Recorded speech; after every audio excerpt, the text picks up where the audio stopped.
filth. Do you know how filthy something can actually be? Most people can bear a little untidiness. Some can't even handle a slight speck of dust. For me, I've lived surrounded by grease my entire life. My name is Alicia, and I have no idea how old I am. You see, I was born in a dirt-poor family, one that couldn't even afford the bills while living inside a trailer. But it was never because of a lack of job, or some other form of injustice.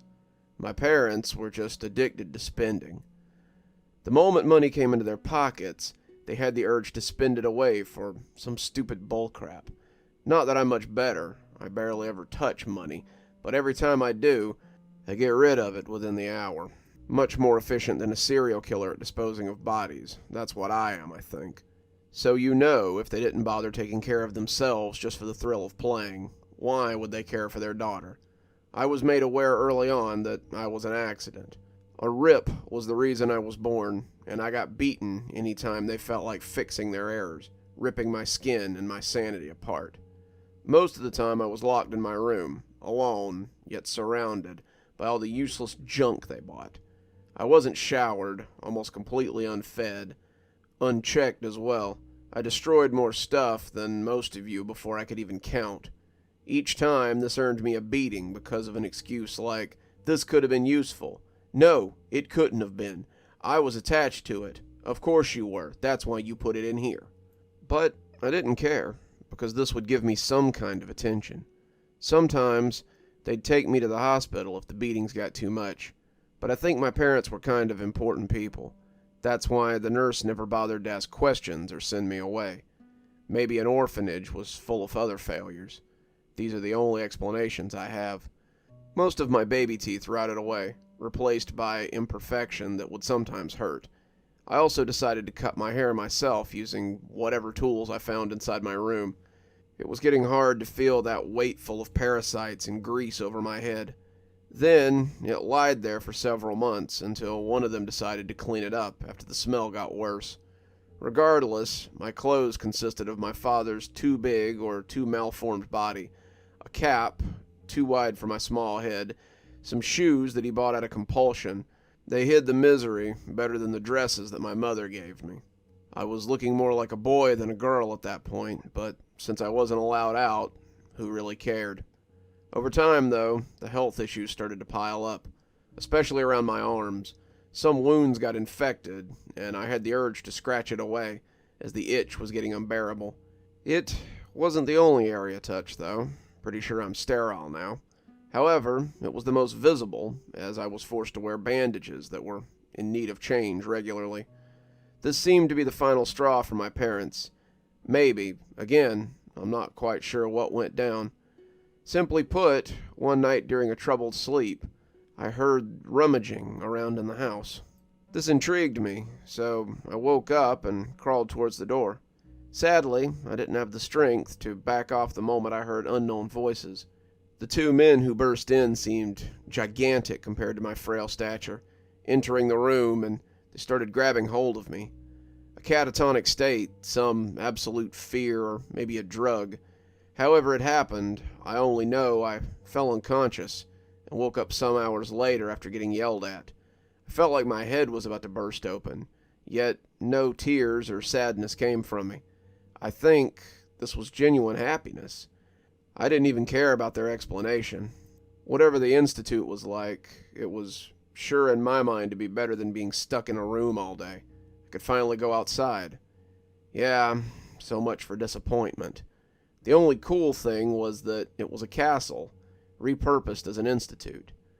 But the more time I spent there, the more pure air made me suffocate under my own anxiety from the closed-off and stinky room that I had lived in. I think I hated people. That was probably it. Basically, my parents really had enough of me, yet didn't want to admit to their own faults as people. So, they decided the best course of action was to send me to an institute for naughty kids. That way, they could save face while I got mine carved on the sidewalk. Obviously, I'm being hyperbolic.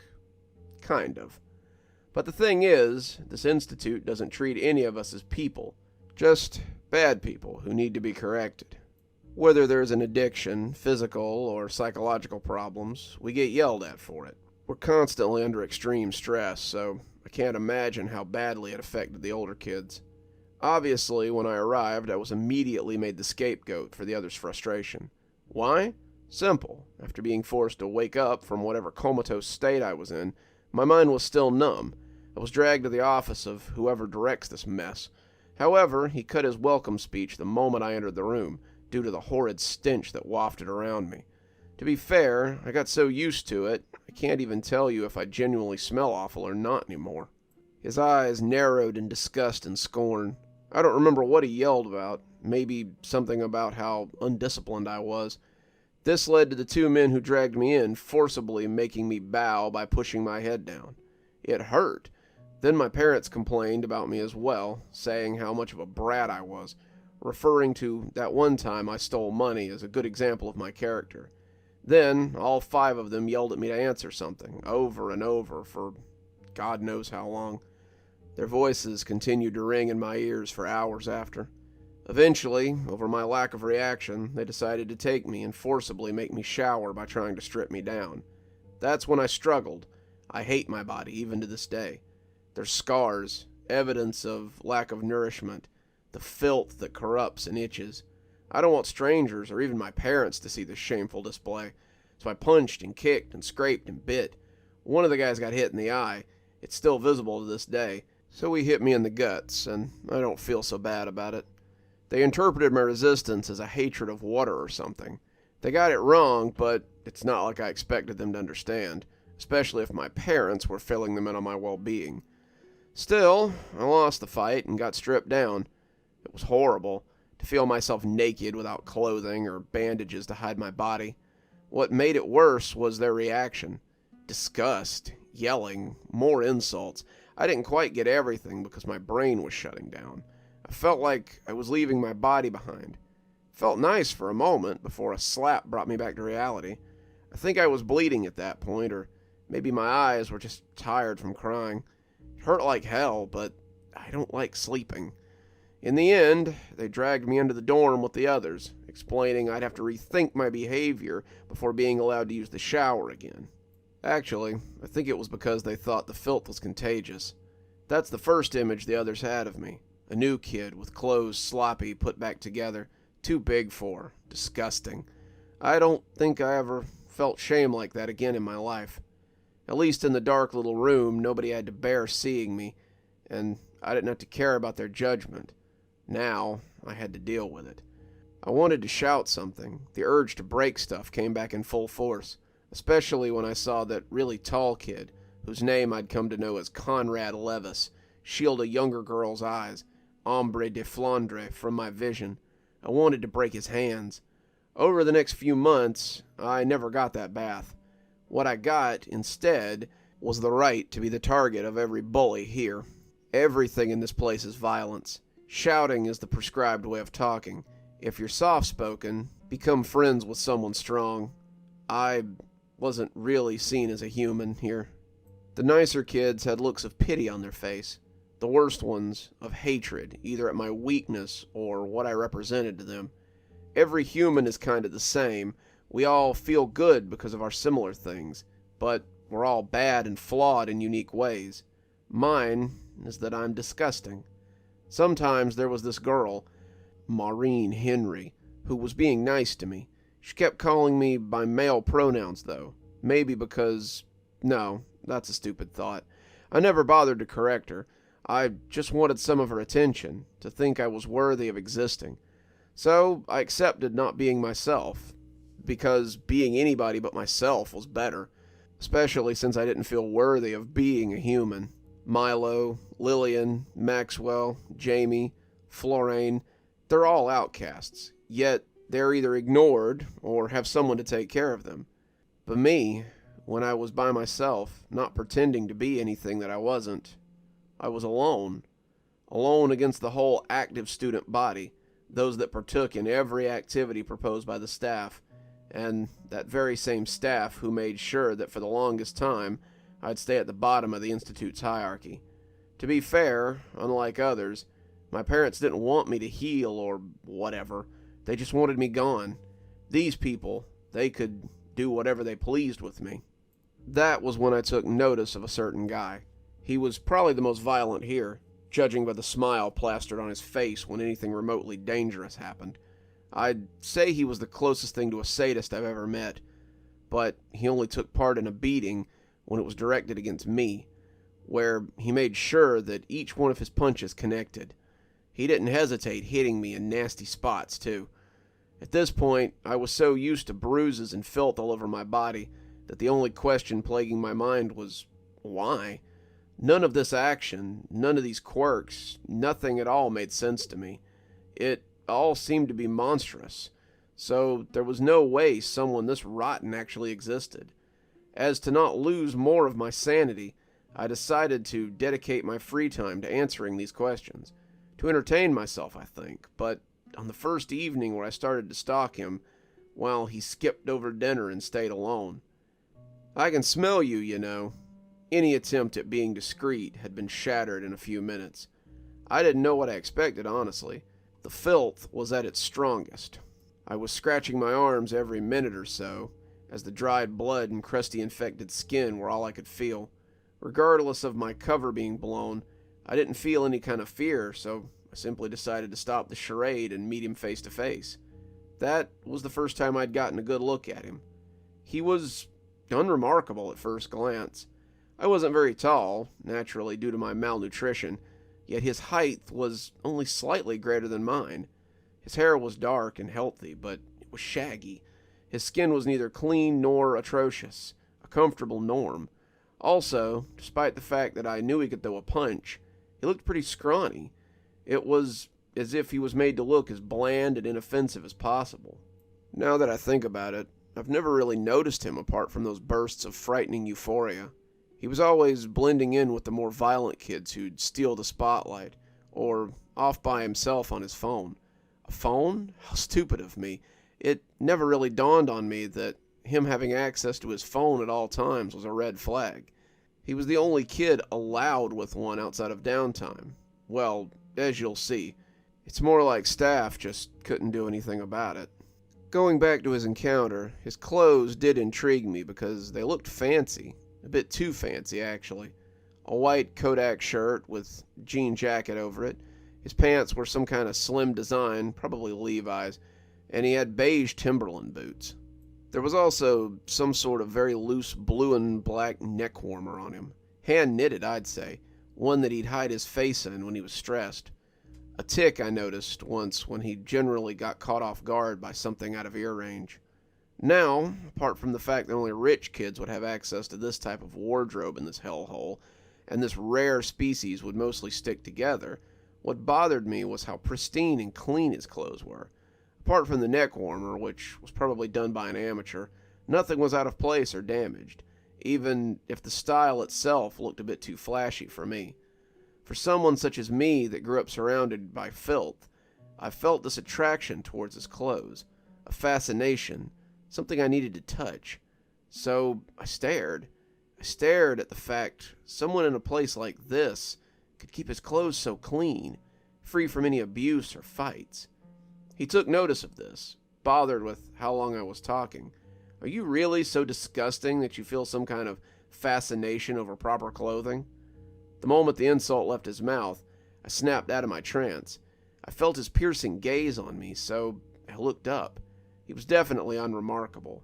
I was almost disappointed the man who intrigued me turned out to be some boring, emotionless, unstable teen, one that had been thrown away by his family, like all of us down here. But then I saw his gaze, pure malice, shining through his thin, pitch-black irises. A crooked grin distorted his face when I flinched. I knew, as my guts were twisting, this guy was trouble, but I stayed because at this point, any feeling was better than numbness. I was disgusted by all my being. I cursed the universe for the crappy hand it had dealt me. Sometimes I dreamed of smashing things that weren't inanimate. Anger or nothing. Those were the two states I was always in. The childish enjoyment I felt in the room, smashing useless pieces of garbage or trying to read whatever text I'd found on the boxes. That was long gone. So, being afraid, excited, aroused, I don't even know. It just felt enticing. Finally, I was alive. I had the confirmation. Just by putting my meager life at risk. How mesmerizing. He spoke again. "What's the matter? Can't you talk? Afraid I'll hit you again?" He got closer, but I didn't back off. No point turning away now. "No," I coughed. My voice was hoarse after failing to use it for so many years. "I want to stay." These words were weak and didn't carry any weight to outsiders. But to me, a proper sentence coming out of my mouth was truly special. I saw the emptiness pass from his eyes for a brief moment. I was starting to get to him, I thought. His eyes would lighten up at the slightest controversy, the slightest fight, and he adored chaos, because this would distract him from his emptiness. But the moment I wanted to smile, thinking that, alas, I had met a kindred spirit, he hit me straight in the face, then again, and again, and again, until I was left barely conscious, breaking down in sobs. He stopped himself from punching me when I started to cry, and I heard him mutter, "That's better," before he giggled. Then he lent me a hand, the creepily calm smile he always had on his face most of the time back, one that was so unnatural, his eyes were forcefully closed as to not betray his true intentions. I took his hand, I had nothing else to do, and slowly got back up. The pain was just in my head. His voice was full of joy now. "Sorry about that. I was feeling really down. I needed it." Was seeing me suffer his way of uplifting his mood? But why only me? Why help me just after? Those are legitimate questions I should have asked myself on the spot. But at the moment, I remember only thinking that he needed me. So I only felt some kind of pride and smiled again. He kept his eyes closed before going ahead of me, so I had no idea what was going on in his mind when he took my bandaged hand without a second thought to pull me up the moment before. I didn't care about anything else. I was in heaven, a wrong, twisted, creepy sort of heaven, but at this point, I didn't care if this person was Lucifer, Satan, Gabriel, or Uriel. I just knew he was clean. A twisted paradise was better than a filthy reality.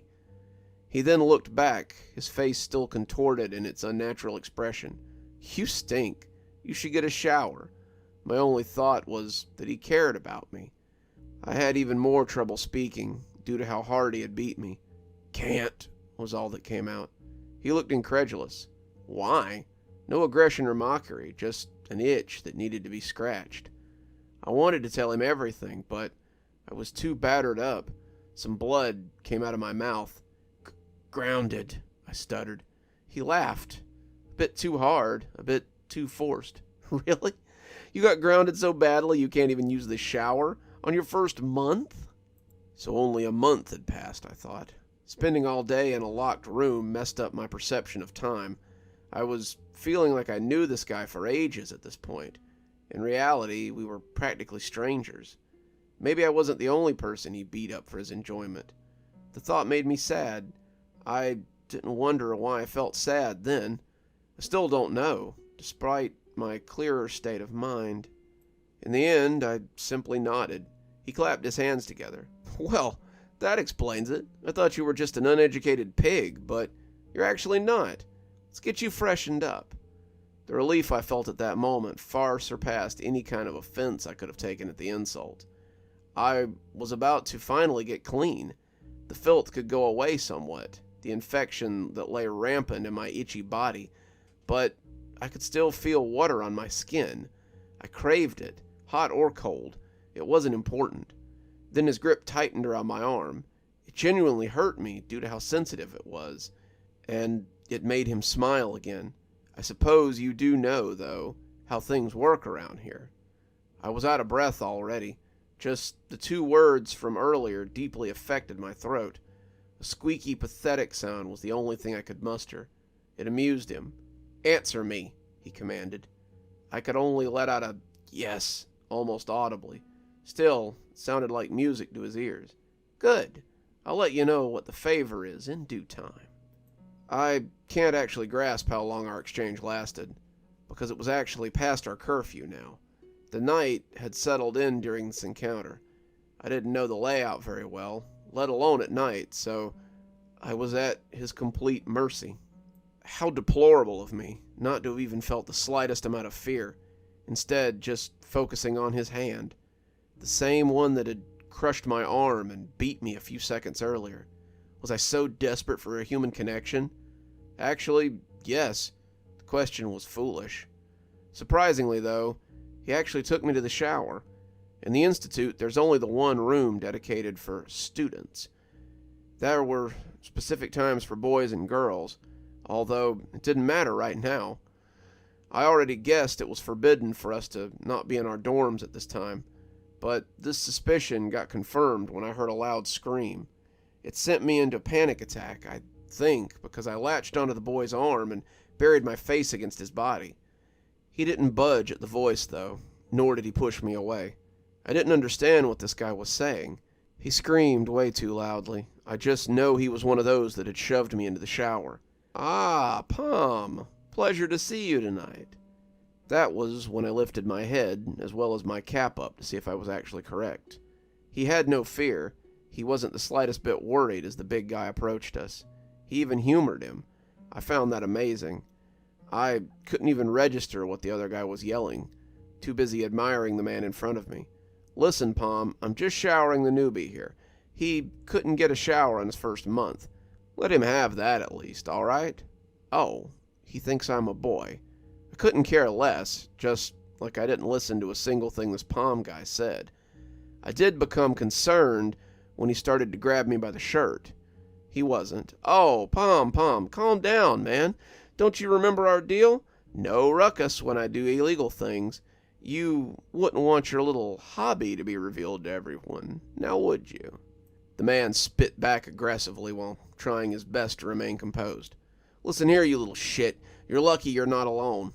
The entire staff said they'd close their eyes if I accidentally disciplined you too harshly. You're walking on thin ice with this shtick. The moment you show any sign of weakness, you're dead." I still don't know why, but at that moment, I grabbed that guy's arm with my full strength. Fueled by some kind of despair, maybe fearing he'd be taken away from me, I managed to get out a small, "Let go." I'm also not sure what my face looked like, but the both of them seemed surprised. The one I was interested in, though, thankfully also looked delighted. "Look, Pom, let's leave it at that, all right? I swear not to break any more rules tonight." With a look of intense hatred exchanged, the man pushed my arm away and let go of him. He then cursed under his breath while we both proceeded into the shower. This guy, I still don't know the name, lit up the room before turning towards me. He smiled, and it didn't seem as forced as it had before, though I'd hardly call it natural. "You were pretty cool back there. Guess you do have a spine after all." Then the malice came back. "Too bad you're using it in a meaningless situation." This made me blush, so I pushed my cap down and stuttered, "You cooler." He let out a sort of aw sound and removed the cap to pat my head. The moment his hand made contact with my greasy, uncleaned hair, I just felt this overwhelming wave of happiness. I wanted to cry. I wanted his patting to never stop, despite how pathetic that sounded. I needed it. Sadly, it had to eventually. He made a show of how to activate the showers. I laughed when he accidentally turned one on himself. He got annoyed, but he didn't comment on it. He also showed me the different washing machines set up in a small room adjacent to the showers. It all seemed so funny, how normal it all was. It's strange how the guy that beat me up was also behaving like he felt we were friends. I felt comfortable.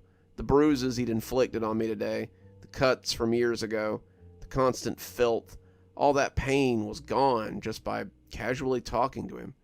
It was funny. So funny. A fuzzy kind of funny. Until he asked me to undress so he could put my clothes in the washing machine. Of course, it was so stupid. If we believed we were both guys, he would have assumed that there's no real problem with undressing. I should have told him sooner. But the funny thing is that my gender wasn't why I didn't want him to see my body. It was because of the filth. It's... He raised an eyebrow. Yeah? I finished my sentence. Filthy. Lots of... disgusting. I was shaking more and more. I was about to cry by just talking about it. He laughed. It made me shiver. My head was hanging low. My arms were covering my body more than the clothes. He laughed again. I felt my knees losing their strength. He stopped, and I fell. I already know that. Man, you smell so horrendous, everyone can spot you from a mile away. Your hair's so greasy that I can still feel it on my hand from a moment ago. I was literally trying not to barf when you latched onto me. Never do that again, by the way. And your teeth are beyond repair. I cried. He smiled. All that peace I felt, it just vanished in thin air. I started saying something. You're... He cut me off with a yell and a laugh. Eh? Speak louder, I can't hear you. I winced. I hated loud, but I kept going. Heart is filthy. It seemed to faze him for a second. Lights left his eyes before he kicked me, and it shone again. Then I said something that neither he nor I could understand. I love you. Why? I don't know. I was feeling so many contradictory emotions. I don't know why, but this was the prevalent one. The first boy to be nice to me. That's how I responded, and I hated it. So he kicked me harder. Still, I got up and I tried to kiss him. He bit my tongue. I was crying. I think it was from happiness. Take responsibility for this girl's first... Then I felt unconsciousness as he looked at me with an empty stare that I couldn't comprehend. Nor could I understand just how obsessed I got with this boy. I was always bad with emotions. Scratch that. I was bad with everything. That was just me. Just Alicia. When I woke up, I was lying on one of the benches in the shower room, naked apart from a towel wrapped around me. My first instinct was to find my clothes, but I stopped because I felt cleaner. Even the bandages around my arm had been changed. I heard his voice next to me. He was sitting on the opposite direction. So you're a girl, I hummed softly. His voice was lost with all sorts of emotion. What's your name? Alicia. He responded simply. Toe. So, I finally had a name for that face. I smiled again. I wanted to thank him for the bandages, ask him how he knew how to make them perfect, but I was out of breath again. His voice, as bland as ever, added, Your clothes are getting dried. Wait for them. I'll be done in a few minutes. Then we'll be able to go. I guess I blacked out longer than I thought. His tone was somewhat bitter. We'll never speak to each other again. Got that? I didn't, so I grabbed a weak hold of him. He grunted. Stay? I asked. He punched me. I won't. I managed to get out. Please. He didn't do anything this time. Why are you here? He asked. I couldn't answer. Don't know. I was met with his arm around my neck. Why? Why are you here? I flinched at the yell, but I couldn't respond, either because I was about to pass out or because of the lack of oxygen. Realizing this, he withdrew and backed off in an instant. What a nice person. He cares about me, were thoughts flooding my head. This can't be right, he muttered. You must have done something. Anything. Just a bad deed. The one too many for your parents. I coughed, and I got closer to him. He seemed scared. I don't know why. I just loved him. I think that's the truest of all truths. You get closer to the ones you love. My voice was hoarse. Living? He was shaking. I lived too long, I sung. That's how I'd calm myself, but it seemed to unnerve him. How badly did I look? How badly was I scarred? For the unwavering to falter in my presence. A quiet alarm rang inside the dimly lit room. "Your clothes," he said, before going to retrieve them. He threw them at me. "Put 'em on," he commanded. Although emotionless, I could feel some kind of pity in it. Or maybe I was just imagining it. I did as I was told and felt whole again. He tried to speak, probably to order me to leave, but I attached myself to him with a hug. He tried to hit me, but his arms were locked and his kicks didn't hurt as much. "Talk more?" I asked. "About what?" He gave up and talked about it for a while. I responded quietly. "I want to hear more about you. I want to learn more about this place. I want to make you understand how badly I need your affection, fake or not. Anything, now that you know who I am. I'm desperate for more. I'm craving for more. I'll do anything, because that's the sole thing which came out of my mouth." He didn't do anything for a moment, but ultimately he spoke. "This place is hell." "Yeah, I know. Only bad kids are sent here. I knew that too. Those who are so horrendous that their parents can't handle them anymore." That was but sometimes, kids like you, Milo or Amber, they're just abandoned. You could make the argument that all of us have irresponsible parents, but you three, you're just pathetic, mistreated infants who never grew up. You never deserved anything bad in your life. You couldn't have been sent here. I'm sorry. I was against his body. It felt weird for someone to actually apologize for how they treated me. I began to shake and wail, my voice never fully returning. He put his hands in my hair again, and this time it was clean, thanks to him. It was still night when I stopped crying, but it seemed like hours had passed. I couldn't even stand properly, so we sat again on the bench in the room. He wasn't looking at me. "Do you even know your age, Alicia?" I shook my head. He sensed the movement and sighed. "Do you even know how badly your body is damaged? By disease, I mean." I simply let out a word. "Hurt." He visibly shook when hearing that. He wanted to tell me something, but shut himself. I didn't pry. I never did. However, he didn't seem to stop asking questions. "What did you want to be as a kid?" I pondered the question. I never asked myself what it was like to grow up in the room. Growth just came because my parents still had the heart to feed me as a toddler.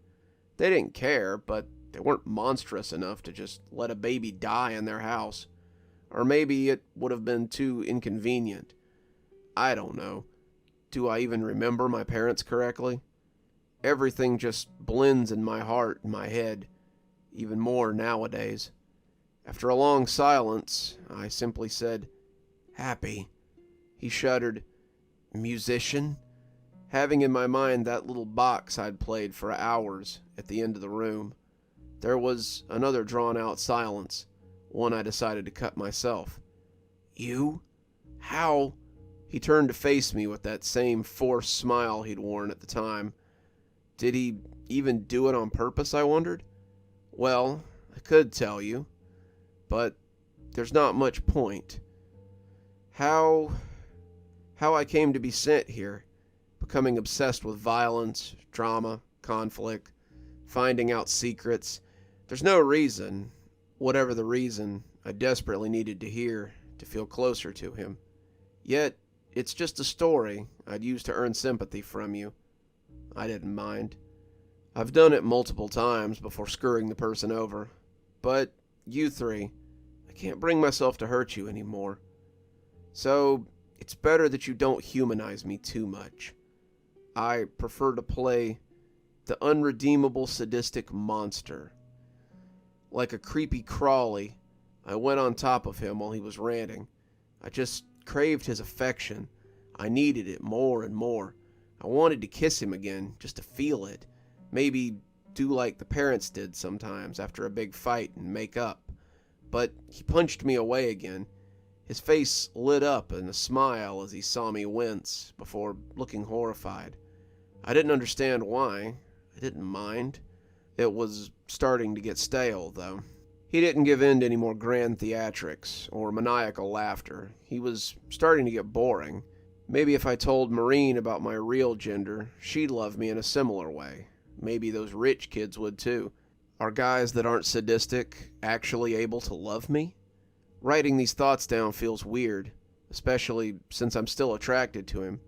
But they're also a part of me, a part of who I am. Me, little, pathetic, infantile Alicia, the one that craves attention the most in the end. I think I just met the devil and tasted the apple. They seem more welcoming than anything else. Pain, happiness, sadness. The more I think about these concepts, the more I wonder if they even mean anything. I just fluctuated between noticed and unnoticed, special to someone and special to no one. I wanted to do anything to taste it again. So, in this room, I asked, "Toe, what is your dream?" His eyes were empty, but they suddenly lit up, his grin coming back. Burn this institute to the ground, it and all its residents, teachers and students, giving them all a fitting retribution for their crimes. A massacre? That sounded insane.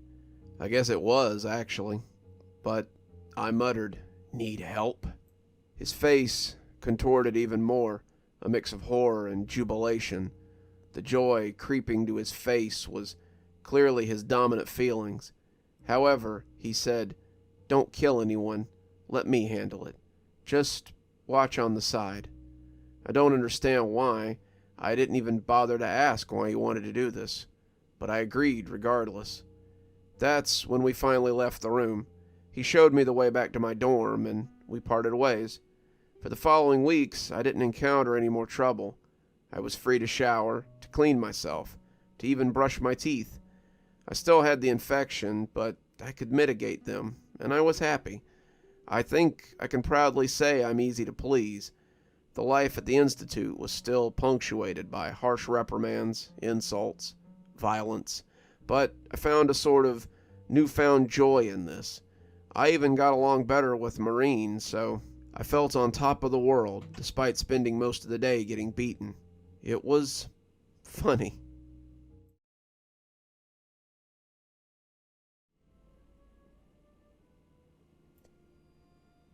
Good evening, everyone. It's me, Dr. Plague. Thank you so much for joining me for tonight's story.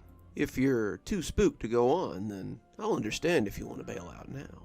But if you think you could handle a little more, go ahead and click one of those other videos you can see displayed on the screen. If you enjoyed yourself and you're not already subscribed, go ahead and hit that subscribe button. Maybe hit that notification bell so you don't miss any of the spooky stuff we do here. Maybe even leave me a little comment. I like it when people comment. If you think you might like to support the show more monetarily, you can always come down to Patreon, or maybe buy a book. I have links below for both. Speaking of patrons, let's go ahead and thank our patrons. Thanks to Janet for being our Spooky Skeleton tier contributor. Thanks to Xaronana, Emily Coltsfoot, Martha, Marianne Schuler, and Jennifer Damron for being our Ghostly Reader tier contributors. Thanks, guys. We just couldn't do it without you. If you haven't come on down and checked out Patreon yet, what are you waiting for? We have lots of cool tiers and lots of cool rewards down there, especially to my Ghostly Reader tier contributors, which make up the bulk of it. They get a book whenever I write one, signed on their doorstep, ready just for them. If that sounds like something you might be interested in, come on down and have a look. And as always, thanks for stopping by. Dr. Plague, signing off. Have a wonderful evening.